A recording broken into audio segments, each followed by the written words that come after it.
Welcome to the award-winning Champions Mojo, hosted by two world record-holding athletes. Be inspired as you listen to conversations with champions. And now, your hosts, Kelly Pallas and Maria Parker.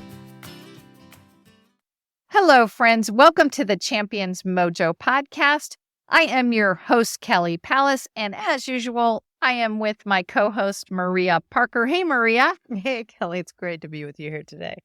Yes, and Maria, this is a special edition of Champions Mojo from the pool deck, and we have a great interview for you today. It's brief, it's short, but it's powerful.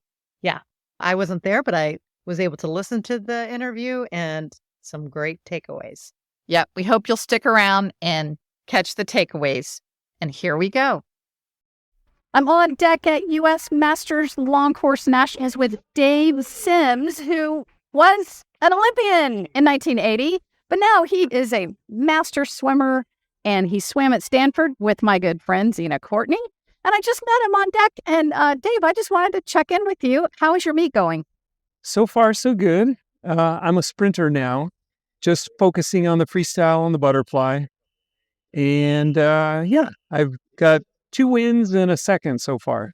Okay, so you made the Olympic team in 1980 in the 1500. So I ask you, as a fellow 1500 swimmer, did you swim the 1500 here? You said no. In order to swim the 1500 and then the other long events, you really have to train for it. And it's a different type of training than what most master's programs do. And it requires probably a little more pool time than I have at the moment. So anyway, I just like trying new things and trying different events and trying to just, find new challenges within the sport. So I love that it seems like you're really having a lot of fun, and that is finding those new challenges. One thing you said to me before we started recording that I'd love you to expand on is you said you learned to swim breaststroke at 47. Yes, that's right. So I started master swimming at age 47, and I entered the 200 IM and realized that if you want to have a good 200 IM, you have to know how to do breaststroke. So I took a couple years and focused on it, and even went so far as to enter myself in the breaststroke events at the Nationals. Lo and behold, I wound up breaking the 200 IM record that year by a pretty substantial margin at age 49, which is at the top of the age group. So that was very satisfying and gratifying to do that because I had never done breaststroke as a youngster. That is really cool. There are many, many things that we can do as master swimmers that will still challenge us. Even if we've swum the same events, there are 4 strokes, aren't there? Yes, right. And most people go through their swimming careers without really becoming proficient at all 4. And there's no reason that you can't. I mean, nobody can be the best at everything, but, you can certainly improve in all areas. And so that's actually a lot more fun to make improvements on things you haven't done when you were younger. It keeps the sport fresh for me. So I love trying new things and trying new events and, not letting anything get too stale. So you're 62 now. What does your future of swimming look like? Well, I hope to never stop as long as I live. I watch these swimmers who are in their 90s or over 100 and they're still swimming. And, I don't see why I shouldn't also think that I can do that because it's a great sport. It's very healthy and I love it. It's always fun. So why not just keep doing it forever? What kind of training are you able to fit in? It's different from year to year and it depends on what else is going on in life. But this year, for instance, I am swimming 3 times a week, maybe, and doing some dryland training on my own. What does that dryland encompass for you? It's about an hour of just like body weight exercises and some light dumbbells and some kettlebells. Nothing heavy, nothing too strenuous.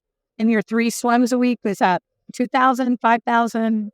So the swimming is generally about 3,000.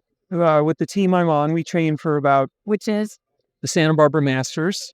And we train about an hour and 15 minutes. We have workouts 6 days a week, so you can go when you need to go or want to go. In those workouts, we do about 3,000 meters. And then when it comes close to competition, I switch and I kind of go off on my own a little bit and I do more sprint training now that I'm a sprinter. Yeah, I love it. So, your day job, what do you do during the day? So I have a commercial real estate company and we specialize in hotels and resorts. I have 4 partners and currently we're spread across 4 time zones, but we managed to make it work. Yeah, I hope to keep doing it for a couple more years, then spend a lot more time swimming. I love it. Wow, we better look out for that. I might want to see you in a 1500 at some point. Well, maybe I'll try it again when I can really devote the time and energy to it. Yeah. You can't fake it. No, you cannot fake it. I tried to do that and missed me. What would you tell other Olympians or people that were at a super high level of the sport of swimming that are just, their egos are stopping them from coming out here? Or maybe there's something else that's stopping them, but what would you tell fellow Olympians that, hey, you really need to get out here? Yeah, so a lot of fellow Olympians are truly burned out by the time they're done. And, some of them even have like PTSD when it comes to getting in a pool. But what I learned in the last 15 years is that there are so many other challenges that you can focus on that keep it fresh and, sort of reignites and reinvigorates the love for the sport that we all had when we were growing up as kids, just starting out in the sport. So I would encourage former swimmers that take up master swimming, don't swim the events they used to swim when they were younger. Try something new. Try to better what you were worse at back then, because it's going to be fresh and it's going to be fun and it's going to reignite that passion that you had for the sport. I love it. Is there anything that I have not asked you that you would like to share with our listeners? Master swimming is a fantastic form of physical activity and recreation.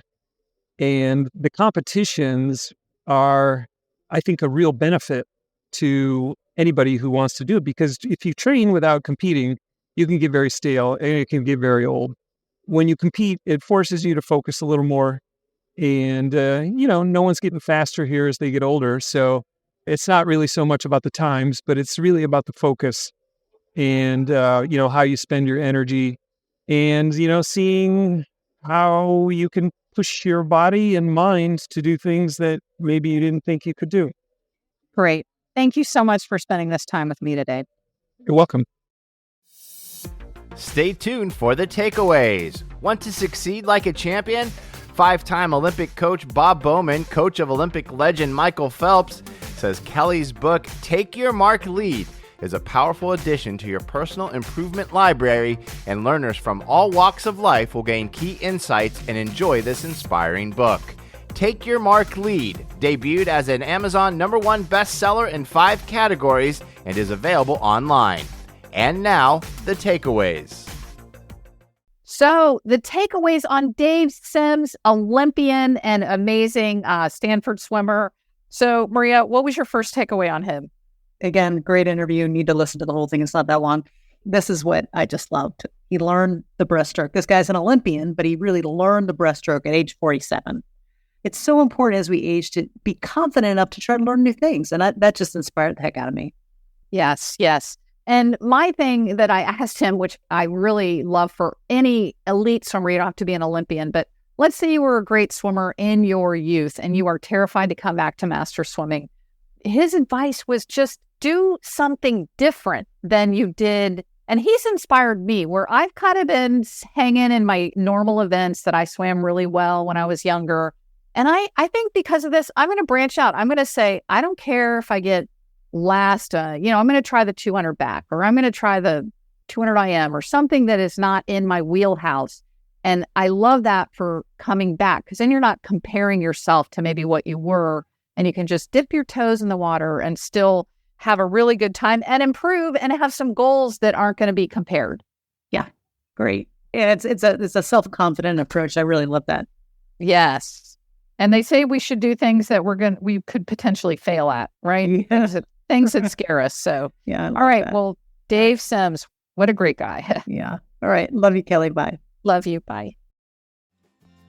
Thank you for listening to the Champions Mojo podcast. Did you enjoy the show? We'd be grateful if you would leave us a 5-star review on iTunes to help others find us. And we'd also love to hear from you. We're on all social media platforms, or you can reach us at championsmojo.com.